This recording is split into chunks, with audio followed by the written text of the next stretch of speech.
I screwed up, yes, and now we're gonna fix it together. So, I was doing some prep a couple of days ago for the game that is today, and I left a blank spot where a puzzle should be. I wanted it to be like an escape room-ish puzzle where people go around the real-world house and like find things, and those things unlock different things, and like it's a puzzle, basically a puzzle that involves real world and handouts and props. And here I am sitting here and recording this video. It's 7 past 1 p.m. and I have to be there and run a game at 5. So my plan is we go to the store, we pick up some things, go to the studio and try to make a puzzle out of that. At this point, I have no idea what we're gonna make, but bear with me. Let's go and try to figure stuff out on the fly. Come on.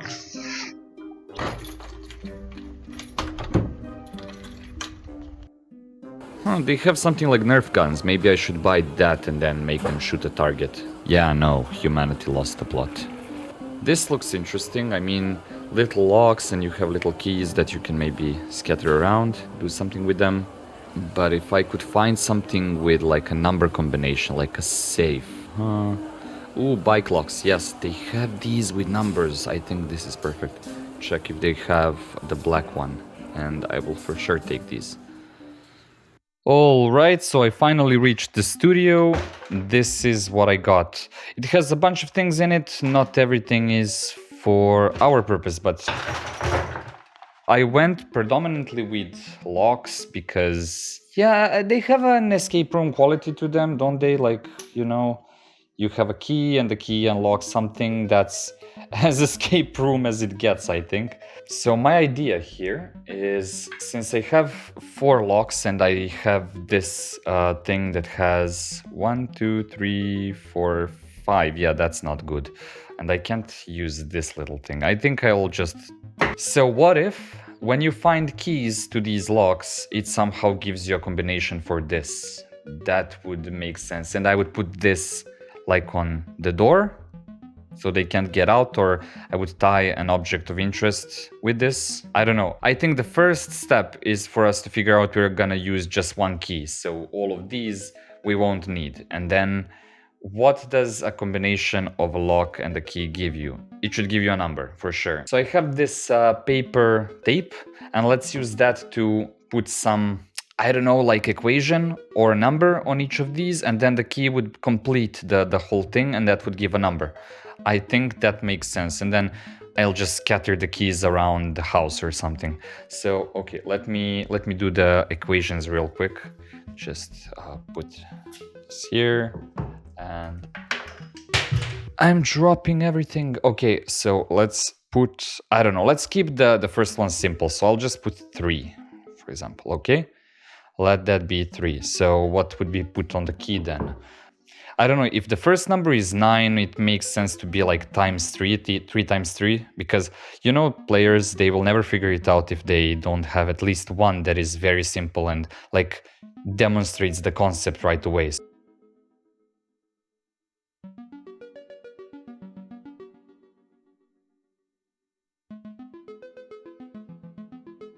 When they find what they're looking for in the game, the puzzle itself is to find the key and the lock inside the house, and then figure out which key goes into which lock, and then figure out this step, and then figure out that you're gonna unlock that with these numbers, and figure out the order, because I'm not gonna give them the order. I want that to be a timer for the final confrontation that's gonna be very hard, and then whoever is dealing with this is not involved in combat, and they are trying to figure out the puzzle while others are in combat, and that's a sort of a timer that brings the tension up, I would say.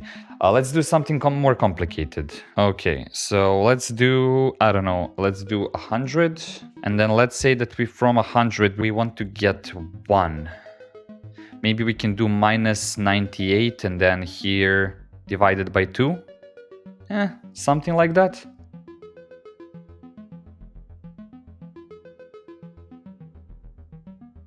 $100 minus 98, that gives you 2. Divided by 2 gives you 1. So this is 1. And now we have, well, if it's in this order, we have 491.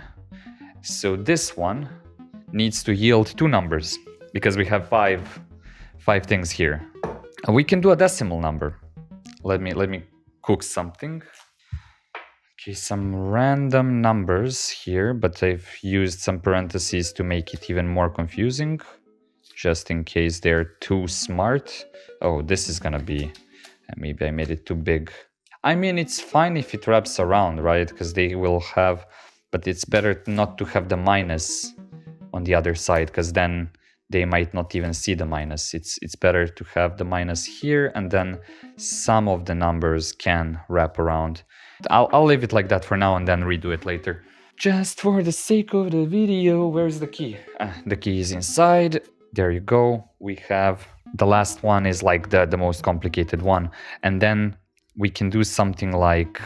because this is gonna give 6.5 when you calculate it. And then we can maybe add a hint for that, like 2 straight lines and a dot here.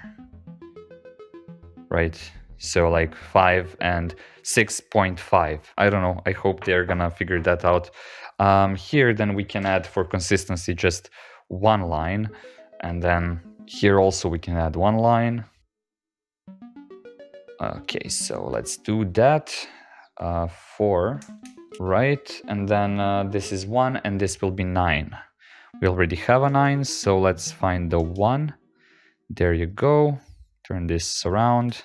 Okay, so this is our combination. 4, 6.5, 1, 9, right? Right. Now we have to figure out where to put all of these things. Okay, so welcome to the behind the scenes of how I film these. The players are gonna play in the room there, and I have to hide these somewhere. So let's put one here. There we go. And let's hide the rest. So yeah, these are my costumes and stuff. But for sure we can put one here, for example. I mean, sure, they can remove it without a key, but that's not the point. They need the key so that they can get the number or anything. Yeah, why not? Maybe leave it like that. Well, this looks like a fun place to put it. Yeah, that's a good place. Okay, 1 goes there. It's gonna take them a while to figure that one out. Perfect. And the last one, maybe we put the last one in a visible place. Oh, maybe because this table is gonna be next to where I film usually, so maybe put it there. Just move that table there. Okay, so what do I do with the keys?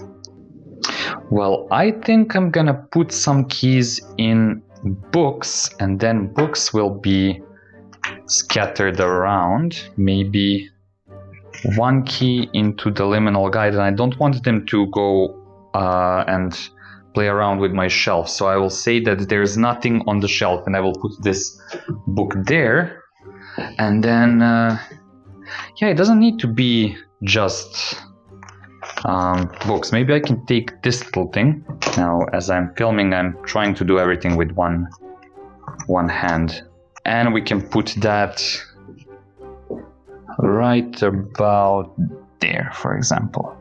We're left with 2 more keys, so let's go into the game room. I think I have an idea.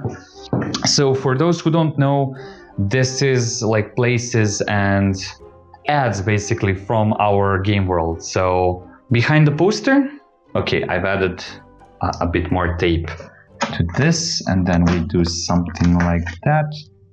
Boom, it holds. Nice. Okay, amazing. The last one, what do we do with the last key?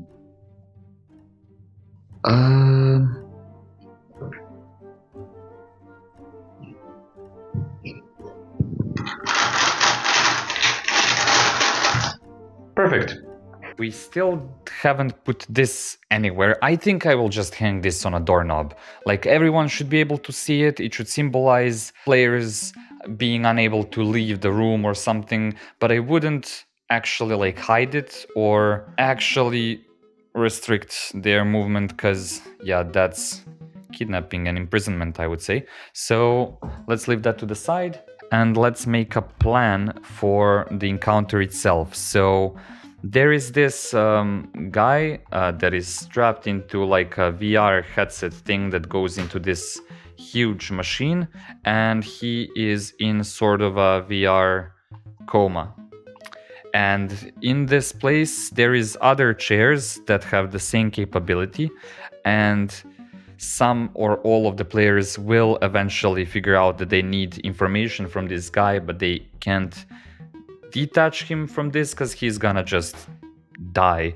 So they will go into this virtual reality thing. So while in the brain of this person, they will go through 4 stages, and each stage will provide a word, and this word or collection of words will then point them to the key.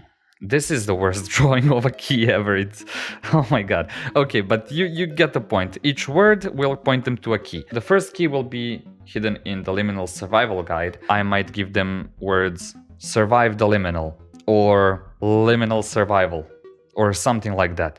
Those will be the first words they find.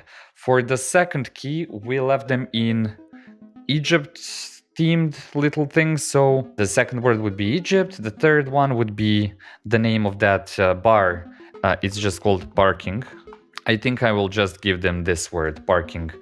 And the fourth key is in the dice, and this would be a bit of a meta-fictional moment. I could tell them, like, have the last word be D20. Or even better, the last word could be polyhedrals. Yes, it's written like this? I don't know. But okay, so this is for sure a word. This is a word. Liminal. We can do just liminal. That sounds cool. And not D20, but polyhedrals. Bam. 4 words. That's all we need. Then the person who discovered the word and found the key would go and try to find the lock. And only when they find the lock, they go to the next stage. How I will narratively back this up is when you find a word, you are teleported into a different place in the virtual world where you need to find an exit, and the exit will be the key and the lock. So you're permanently timed out from the main encounter. I can see some problems with this, but this is the best I can come up with. Like, the game is in 1.5 hours and I have to clean all the filming things and these notes. Yeah, I mean, this is good enough, I would say, and I can imagine that for some of you it was interesting to see the process. Thank you for keeping me company while I figure out a way to get out of this little thing. If you want to hear how it went or chat with me or anyone from the community, we have a Discord channel. You probably know about that. So join us, let's chat, maybe play some games. I am gathering courage to do that, but we will see. And if you want to support us, channel membership is now a thing, and Patreon. So yeah, that is a great way to help me out with all of this. Lakeforge, we have a podcast that's called Lakeforge. We are amateurs, please have that in mind, but I think the topics that we talk about are really, really thought-provoking, and yeah, you're more than welcome to join us and talk about that. Give us some recommendations for videos and for the podcast episodes. As always, big thank you to my Patreon supporters, and I hope our paths will meet in the interwebs again. But until then, I bid you farewell, keepers.